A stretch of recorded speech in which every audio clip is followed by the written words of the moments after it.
Well, hello, welcome back.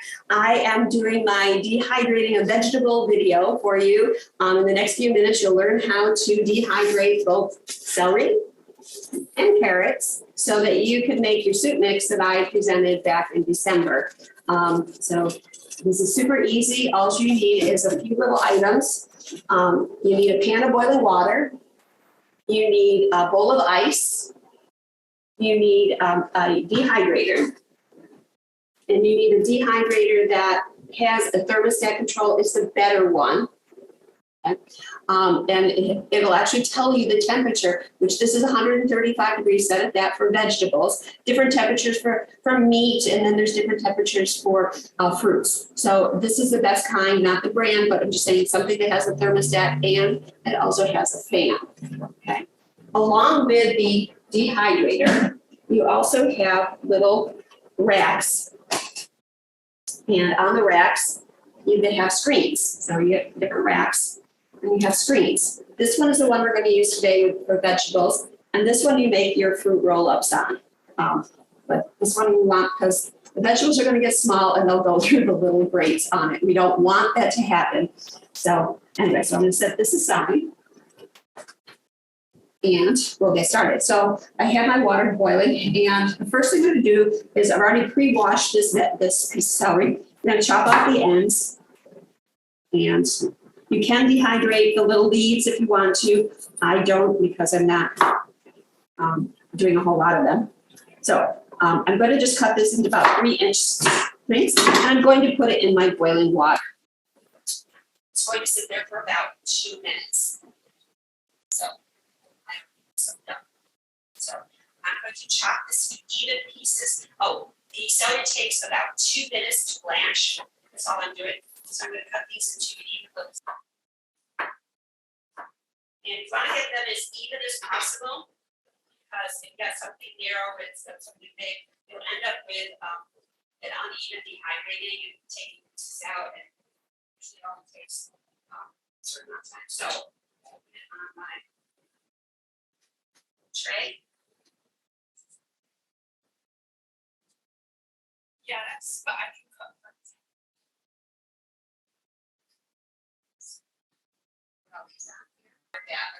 Boiling water. I'm just going to put in some ice water. So that's where.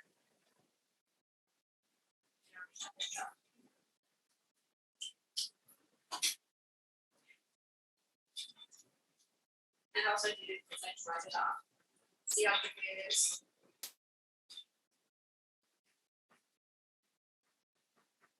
And I would chop these just like I did before.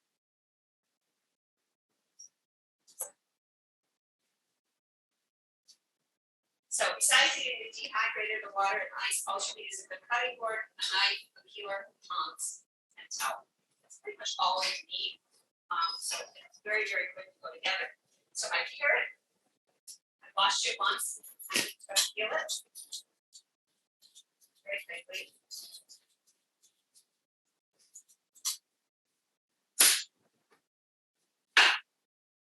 Chop off the other end. Cut it to 3-inch lengths. And again, it goes into the boiling water. This time it's going to be about 3 minutes, and my water is now all brightly. And again, I'm going to just put it in the ice water.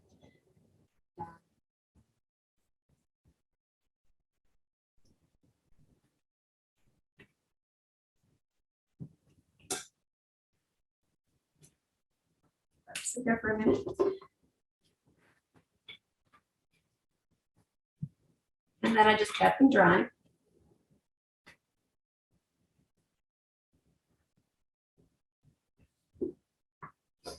And then again, we're going to slice it. It's about 1/4 inch thick. So I accidentally earlier did one that was really thin. This one would be like a carrot crisp. So you don't want to do something that thin. You want to do it, it's about 1/4 inch thick. And then we're going to put them on our tray. Now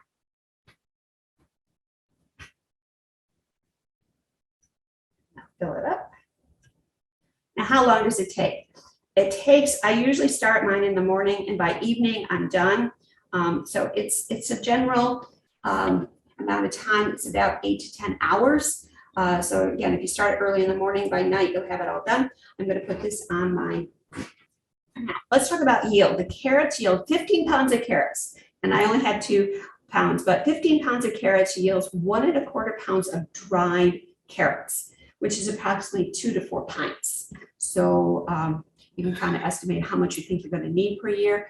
And then celery is 12 pounds of celery, and it yields 3/4 pound of dried celery, which is approximately 3.5 pints. So how do I know it's completely done? Well, the magic of video, they're done. So actually, here's the before and after. Oh, that's a good idea. Yeah. So you can see the size difference, whatever. And the celery kind of comes out like a green grassy thing. Well, anyways, you can actually, like, you can't really bend it. It's very brittle to the touch. That's how you know it's done.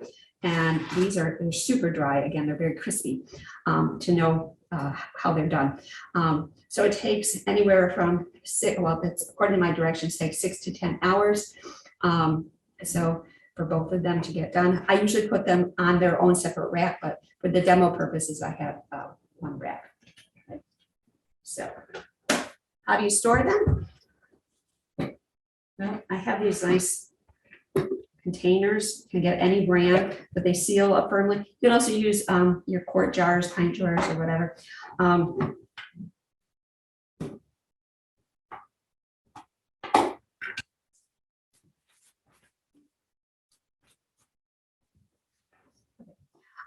So here's the celery, and I just put it. So this was it was half of a batch of celery. That's all I had. I was using it up. I didn't want it to, with the prices of food these days, that's what I've been doing is dehydrating and then using it in my soups and casseroles.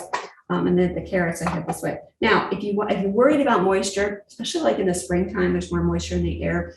You can get these little denatured silica gel. They're food grade. Do not take the ones out of your shoe boxes or whatever. And you can just attach it to the top of your container, and then it will take out any extra moisture if you're really worried about it. But anyways, I also did vegetables. So you can see I did a package of frozen vegetables. They do not need to be blanched, so that you can do a whole bit, like, so there's beans and carrots and peas and corn in there. And I did this in a soup mix once, and it was very nice. It was already pre-done for you.